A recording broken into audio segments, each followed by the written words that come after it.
Good morning. It is truly an honor to be here and to reflect with you on Obamacare and Christcare and what is the difference.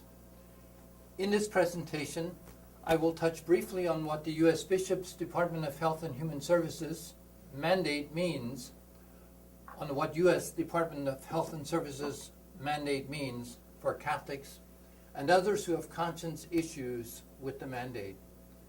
Secondly, I will state briefly the Church's concern about the federal government infringing on religious liberty. Following that, I will briefly state the response of the USCCB to the mandate, and then also the response of Archbishop Carlson. However, the bulk of this presentation will focus on what should be our faith response to the recent regulations published by our federal government. First, to put it succinctly, the mandate published on February the 15th, 2012, forces insurance providers to cover the costs of sterilization, abortion-inducing drugs, and devices as well as contraception. On March the 21st, the mandate published a so-called accommodation that narrowly defines those who would be exempt.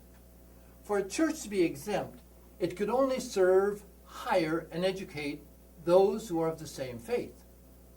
That would exclude the ministries of the Catholic charities, Catholic hospitals, and Catholic schools. That would include students who are not Catholic.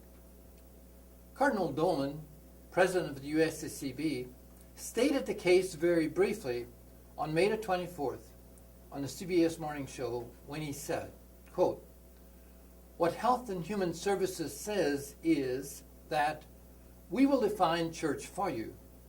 We will tell you what you have to do to earn these exemptions. To be church, you can only serve your own people, you can only hire your own people, you can only teach your own people, and if you do that, then we'll give you the exemptions." We thought that in America, the government did not define a church, but gave freedom to the church to define itself. In effect, that means that we have to ask for baptismal certificates before we can help or educate the poor. End of quote from Bishop Cardinal Dolan. Basically, this is not a contraceptive issue at all, as the current administration wants all Americans to believe. Rather, it is the government using this issue to define and dictate what religions can and cannot do in this country. To make it more difficult for people of faith to minister to the poor and to replace this ministry with the ministry of a secular government is to take Christ out of ministry. The same people will be paying the bill, but it makes the recipients beholden to the state as the source of all good, instead of beholding to Jesus Christ in his church. It seems that the federal mandate is intended to severely restrict the role of faith in our society so that it can be exercised only in church buildings and synagogue buildings. If the government can remove the influence of faith from the public square, then the state becomes supreme over all its citizens. It will dictate that the dignity of each man consists in serving the state as the source of its highest good. The dignity of man will be measured by his utilitarian value to the state.